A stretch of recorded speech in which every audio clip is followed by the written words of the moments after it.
तो आज मैं बात करने वाला हूँ कि संविधान चाहे कितना भी अच्छा क्यों ना हो, जब तक लोगों के अंदर से भ्रष्टाचारी कम नहीं होगी तब तक उस संविधान का कोई भी मूल्य नहीं होगा, चाहे वो संविधान खुद आके भगवान ने ही क्यों ना लिखा हो।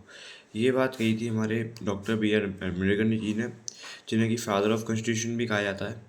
उन्होंने ये बात क्यों कही थी? ये बात आज के समय में लागू होती है क्योंकि संविधान में जो रिजर्वेशन का टाइम था वो सिर्फ 10 साल था, लेकिन लोग बढ़ाते गए और अमीर होता गया, गरीब और गरीब होता गया। जबकि संविधान में ऐसा लिखा था कि सिर्फ गरीबों को इस रिजर्वेशन का फ़ायदा मिलेगा, लेकिन ऐसा नहीं हुआ।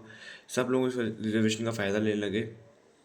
इवन मैंने देखा है कि यहाँ पे जो 5 लाख रुपए जो सरकार देती है घर बनवाने के लिए, उसमें भी कुछ ऐसे लोग हैं जो जिनके पास खुद की कोठियाँ हैं लिटरली, मतलब है ना, महल जो जो विला कहते हैं वो है, लेकिन फिर भी वो लोग उस चीज़ का फ़ायदा उठाते हैं।